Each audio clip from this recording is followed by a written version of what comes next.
A grandson of the man charged with shooting a black teen in Kansas City's Northland last week said he was appalled and disgusted at his grandfather's actions and is thankful Ralph Yarl is recovering. "I was horrified. I thought it was terrible," Klint Ludwig said of his immediate reaction to hearing about the shooting of the 16-year-old. "It was inexcusable. It was wrong. I stand with Ralph and really want his family to achieve justice for what happened to them. Their child or grandchild or nephew's life was fundamentally changed forever over a mistake and someone being scared and fearful." Andrew D. Lester, 84, shot Yarl twice, including once in the head, when Yarl accidentally went to the wrong house on Thursday night while trying to pick up his younger brothers. Lester, a white man who police say shot Yarl after the teen rang Lester's doorbell, was charged Monday with first-degree assault and armed criminal action. He surrendered to authorities on Tuesday, was released on $200,000 bond, and pleaded not guilty Wednesday during his first court appearance. The shooting sparked a national conversation on race and guns. "I feel terribly for him," Ludwig, 28, said of Yarl. "And I'm really glad that he's doing okay. He's going to live. I know his life is changed forever. And I'm really sorry." Ludwig, who lives in the Kansas City area, told the Star on Wednesday that he also was disgusted at the way authorities handled the case.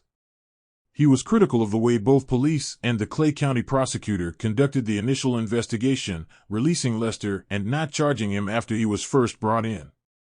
"The only reason why he is now receiving charges and an investigation is being held was because of community outreach to bring attention to this," Ludwig said. "The response has been great. It's been amazing to see this solidarity and coming together as a community."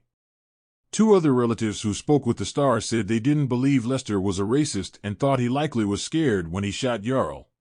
Ludwig said he and his grandfather, who goes by the first name Dan, used to be very close. "But in the last 5 or 6 years or so, I feel like we've lost touch," he said. "I've gotten older and gained my own political views, and he's become staunchly right-wing, further down the right-wing rabbit hole as far as doing the election-denying conspiracy stuff and COVID conspiracies and disinformation, fully buying into the Fox News, OAN kind of line.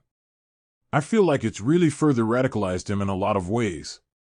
Ludwig said his grandfather had been immersed in a 24-hour news cycle of fear and paranoia. "And then the NRA pushing the stand your ground stuff and that you have to defend your home," he said. "When I heard what happened, I was appalled and shocked that it transpired, but I didn't disbelieve that it was true. The second I heard it, I was like, yeah, I could see him doing that." Does he consider his grandfather a racist? "I believe that there have been some positions that he's held that have been bigoted or sort of disparaging," Ludwig said. "But it's stock Fox News, conservative American stuff. It's anybody who gets an abortion is a murderer. And fatherless black families are the reason why crime exists in this country. It's stuff everybody's heard at the Thanksgiving table every year." Ludwig said his grandfather's paranoia had accelerated in the past couple of years. "I hesitate to say he got more extreme, because all this stuff has been extreme," he said, "and it's been the same story for decades and decades, and generation to generation of people believing the same things. It's just nowadays people are acting on it a little bit more."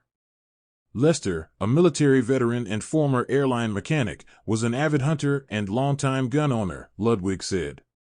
"Back in his younger days, he would be involved in shooting sports," he said. "And I don't necessarily have a problem with using guns and having guns. It's the paranoia that I think is a real issue." When he was growing up, Ludwig said, Lester would come to his school for grandparent lunches, and Ludwig would spend time in the summer at his grandparents' house, riding bikes, and getting lost in the neighborhood. "It truly is easy to get lost in those neighborhoods," he said. "The streets look the same. Ralph Yarl did nothing wrong by showing up at the wrong house, which is an honest, easy mistake. And the fact that it was almost a death sentence is disgusting." Another grandson of Lester's said he thinks characterizing the shooting as a hate crime is inaccurate. Daniel Ludwig, 30, of Kansas City, who was Klint's older brother, said he did not believe race played a role in the shooting. "It's just sad and I wish it didn't happen," Daniel Ludwig told the Star. It seems like a bunch of mistakes in a row that resulted in a tragedy. I mean, a lot of mistakes all the way around, unfortunately.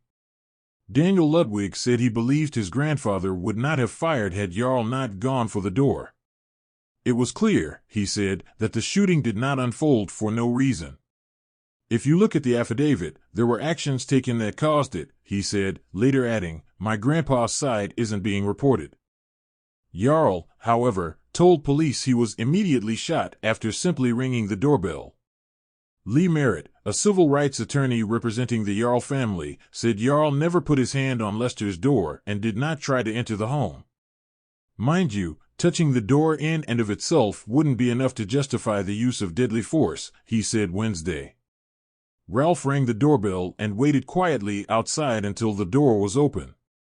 Earlier this week, Clay County prosecuting attorney Zachary Thompson said there was a racial component to the shooting, though he did not elaborate. Civil rights and faith leaders have called for Lester to additionally face federal hate crime charges. A nephew of Lester's told the Star Wednesday evening that his uncle was a decent man. I really didn't know what to think when I heard about this, said Dean Smith of Jewel Ridge, Virginia. It just kind of shocked me. You don't expect something like that. Smith said Lester was home alone because his wife had been in a rehab facility. They were trying to get her health back before she came home, he said.